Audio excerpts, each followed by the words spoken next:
Hello friends, today I will study how do organisms reproduce. Organism reproduce कैसे करते हैं या ऑर्गेनिज्म का रिप्रोडक्शन कैसे होता है, इसको देखेंगे हम।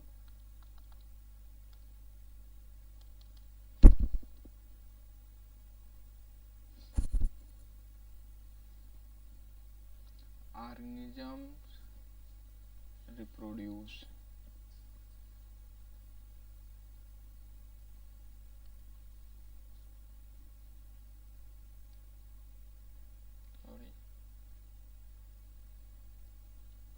ये आपकी 10th की बुक है, इसमें यहाँ से बिफोर मार्कर और पतला करते हैं।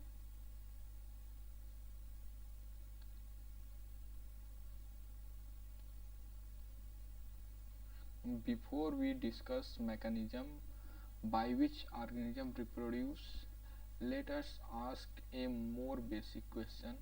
एक more basic question हमारे दिमाग में आता है, why do organisms reproduce? Why do organisms reproduce? Organism क्यों रिप्रोड्यूस करते हैं या जो रिप्रोडक्शन होती है क्यों जरूरी होता है, रिप्रोडक्शन क्यों जरूरी होता है। After all reproduction is not necessary, reproduction necessary नहीं होती है। To reproduction is not necessary to maintain the life of an individual organisms. Unlike जो रिप्रोडक्शन की क्रिया होती है वो अकेले इंडिविजुअल ऑर्गन नहीं कर सकता अकेले से। ये बात हो रही है सेक्सुअल रिप्रोडक्शन की, sexual reproduction. Unlike essential life process such as nutrition, respiration और excretion. On the other hand, दूसरे शब्दों में कहें, इफ एन इंडिविजुअल ऑर्गेनिज्म, एक सिंगल ऑर्गेनिज्म की बात करें, is going to create more individual, एक सिंगल ऑर्गेनिज्म ढेर सारे इंडिविजुअल्स को क्रिएट कर सकता है। A lot of its energy will be spent, और ढेर सारे इंडिविजुअल क्रिएट करने में लॉट्स ऑफ एनर्जी की जरूरत पड़ेगी, will be spent in the process. So why should an individual organisms waste energy? क्यों कोई भी इंडिविजुअल ऑर्गेनिज्म में इतनी एनर्जी अपनी क्यों वेस्ट करे? Why? On a process I do not need to stay alive. It would be interesting to discuss the possible answer in the classroom. आगे देखते हैं। Whatever the answer to this question is, question का answer, it is obvious that we notice organisms because they reproduce. If there were to be only one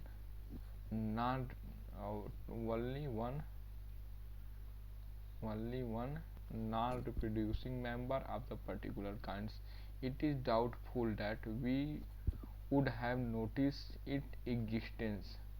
It is the large number of organisms belonging to a single species, और बहुत सारे organism जो है single species से belong करते हैं, that bring them to our notice. How do we know that two different individual organisms belong to the same species? Usually we say this because जो single organism होते हैं या जो टू डिफरेंट ऑर्गेनिजम्स होते हैं, individuals होते हैं, individual organisms वे same species से कैसे, एक से ज़्यादा कैसे बिलोंग कर सकते हैं? तो ये यूजुअली होता है कि we say this because they look similar to each other, क्योंकि वे एक दूसरे से की तरह दिखते हैं। Thus reproducing organism create a new individuals that look very much like themselves. जो रिप्रोडक्शन के कारण जो ऑफस्प्रिंग बनेंगी ऑर्गेनिज्म की, वो कैसे दिखेंगी? लाइक पेरेंट्स, जो पेरेंट्स से प्रोजेनी बनने वाली है, प्रोजेनी आर ऑफस्प्रिंग, ऑफस्प्रिंग किसकी तरह होंगे? एकदम ये अपनी पेरेंट्स की तरह होंगे, सेम एज पेरेंट्स। मोस्टली देखा जाए तो रिप्रोडक्शन 3 प्रकार के होंगे जो आगे दिखेंगे, जिसमें होगा वेजिटेटिव, एसेक्सुअल और सेक्सुअल रिप्रोडक्शन। वेजिटेटिव और एसेक्सुअल रिप्रोडक्शन में प्रोजेनी लगभग approximately copies of the parents होते हैं, लेकिन जो सेक्सुअल रिप्रोडक्शन में होता है, सेक्सुअल रिप्रोडक्शन में थोड़ा डिफरेंस आता है। यहाँ पे सेक्सुअल रिप्रोडक्शन में माइटोसिस होता है, मियोसिस होता है। मियोसिस में क्रोमोजोम का क्या क्रॉसिंग ओवर होता है इसमें, इसलिए कुछ डिफरेंसेस आ जाती हैं। इसमें आगे देखते हैं, do organisms create exact copy of themselves? Organism जो है एग्जैक्ट कॉपी कैसे बन जाते हैं खुद की?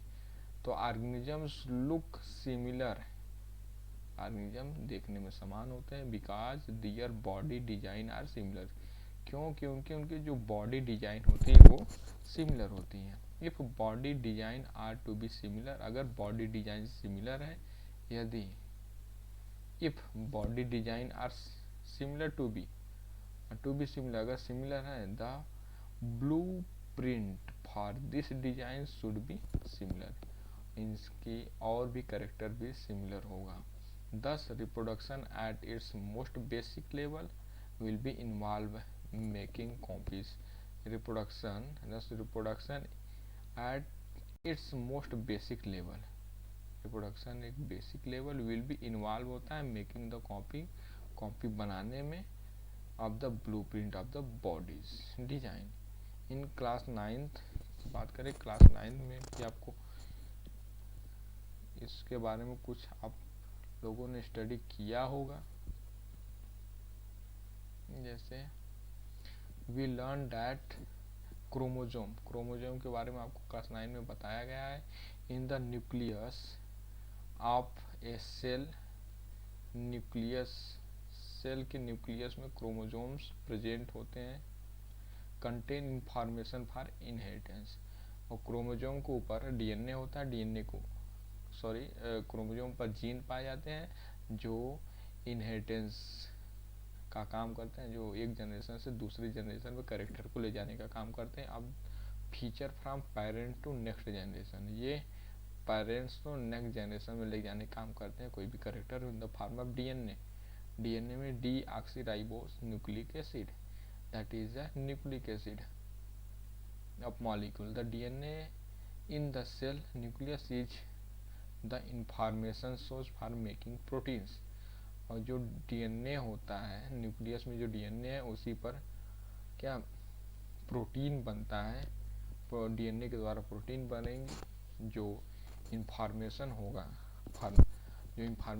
नेक्स्ट जनरेशन में ले जाने के लिए उसी प्रकार का प्रोटीन बनाया जाएगा डीएनए के द्वारा। If the information is change, अगर इंफॉर्मेशन चेंज हो गया या दूसरी तरह के डिफरेंट प्रोटीन्स बनेंगी, विल बी मेड।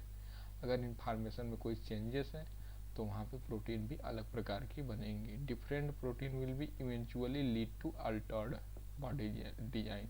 और जो ये डिफरेंट प्रोटीन है वे अल्टर्ड बॉडी डिजाइन, और प्रोटीन बॉडी डिजाइन को क्या करेंगी? अल्टर्ड कर देंगी, चेंज कर देंगी।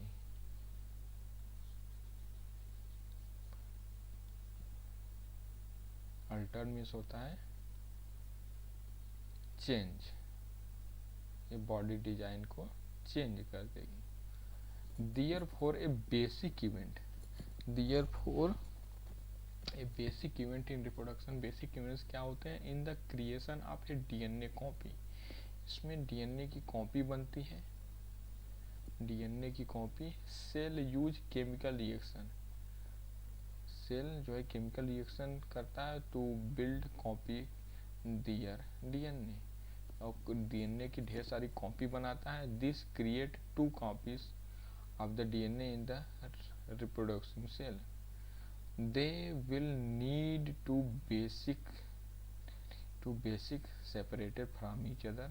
ये बेसिकली ये सेपरेट हो जाते हैं, पेरेंट्स से प्रोजेनी में जाने के लिए सेपरेट, एक दूसरे से अलग हो जाते हैं, separate to each other. However keep 1 copy DNA in the original cell. एक डीएनए कॉपी एक ओरिजिनल सेल में होती है जो पेरेंट्स में होती है, और simply pushing the other one out would not work.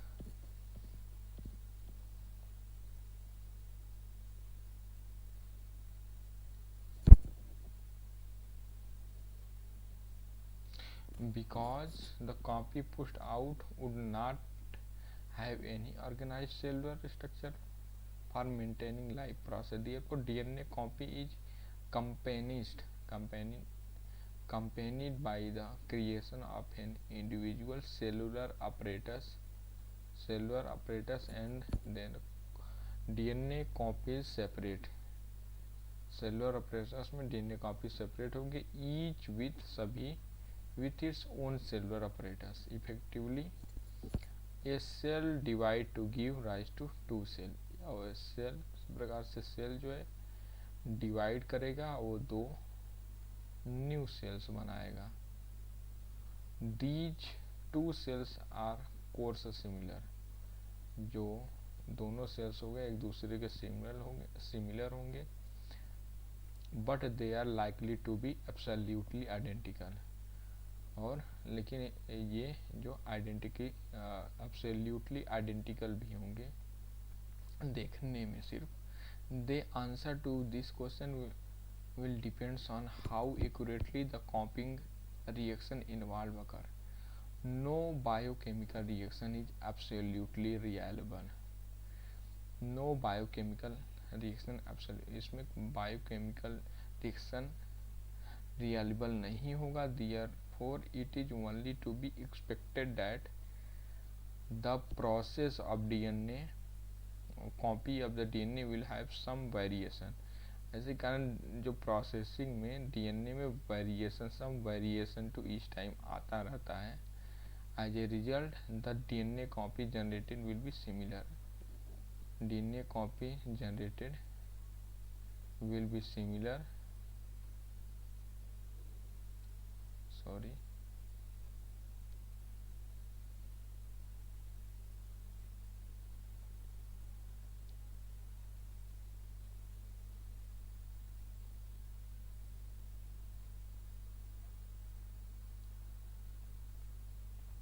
but may be not be identical. Similar होंगे लेकिन आइडेंटिकल नहीं होंगे। DNA copy will be similar but may not be identical to the original. Some of these variation might, इसलिए variation है, इसलिए जो होता है उसकी तरह देखने में तो समान होगा लेकिन आइडेंटिकल नहीं होगा, इसलिए कि इसमें कुछ some these variation might be drastic, छोटा सा वेरिएशन पाया जाता है नेक्स्ट सेल में।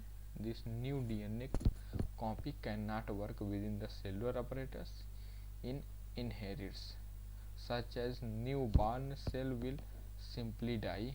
On other hand, there could still the many other variation in the DNA copies that would not lead to such a drastic outcome. Thus, the surviving cell are similar to but subtly different from each other. This inbuilt tendency to variation during reproduction is the basis for evolution, as we discuss in the next chapter. Thank. अगला आगे देखेंगे next video में।